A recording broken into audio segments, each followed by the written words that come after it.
We operate under a common delusion about commerce. Money itself is wealth. But wealth isn't the possession of metal. Wealth is the illusion of scarcity. In 1324, Cairo was the financial center of the Mamluk Sultanate and the beating heart of the Mediterranean economy. Into this highly calibrated market arrives a foreign dignitary. Over 3 months, his entourage injects an estimated 18 tons of unworked gold into the local currency supply. Historical accounts from the scholar Al-Umari document the immediate economic devastation caused by this massive capital influx. This data illustrates a systemic collapse. The value of the gold mithqal, the standard unit of exchange, plummeted from 25 silver dirhams to below 22 almost overnight. The architect of this disruption was Mansa Musa, the ruler of the Mali Empire. This injection of capital was the byproduct of a ruthlessly efficient, heavily centralized wealth extraction machine. To understand how Musa broke the Cairo market, we have to dissect the financial anatomy of his empire. Mali's capital reserves were engineered in 1235, when the empire's founder, Sundiata Keita, established a strict constitutional framework to stabilize his conquests.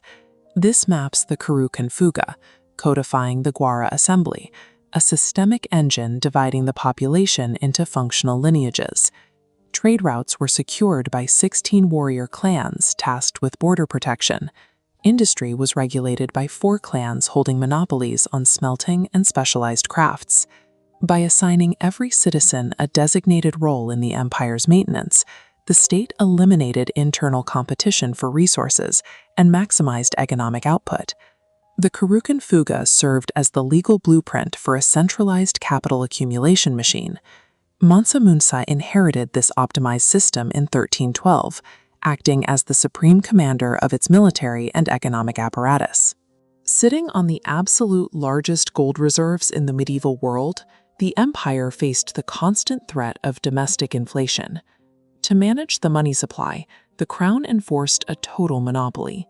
Every gold nugget found within the empire's borders was declared the exclusive property of the state.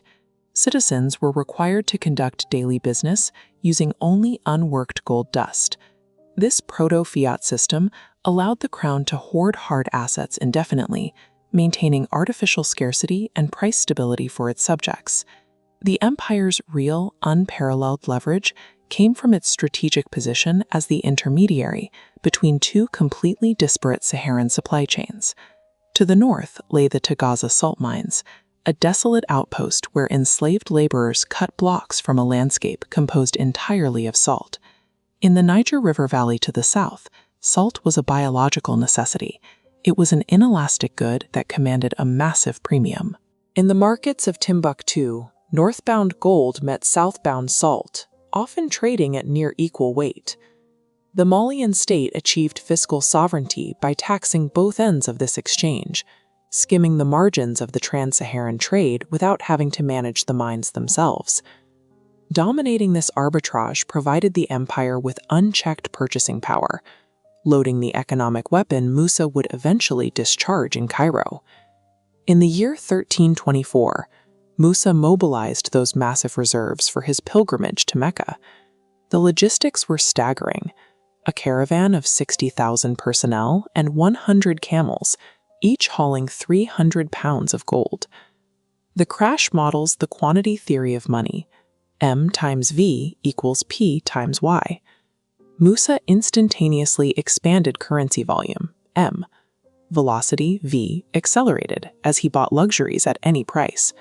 With economic output, Y, stagnant, the price level, P, exploded to balance the equation.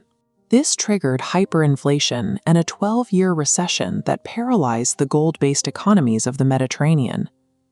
On his return journey, Musa attempted to fix the crash by borrowing his own gold back at exorbitant interest rates, further transferring massive wealth to Cairene lenders. The Cairo anomaly proves that injecting liquidity into an economy without increasing real output destroys value rather than actually generating it. Upon returning from the Hajj, Mansa Musa executed a strategic pivot in his deployment of state capital. He annexed the trade hub of Timbuktu and funded the construction of massive educational and religious centers, including the Sankore Madrasa. Musa redirected the empire's surplus capital to recruit the Islamic world's preeminent architects, mathematicians, and legal scholars. By the 15th century, the city's trade in books and rare manuscripts had become its most profitable commercial sector. This transition allowed Mali to move beyond its role as a resource exporter, eventually monopolizing intellectual capital across West Africa. Mansa Musa's reign serves as a forensic case study in the vulnerability of commodity-based currencies. The 1324 pilgrimage effectively weaponized Malian liquidity, destabilizing the regional gold market more effectively than a conventional military campaign. The history of the Mali Empire confirms that ultimate power resides in the absolute control over the supply of currency.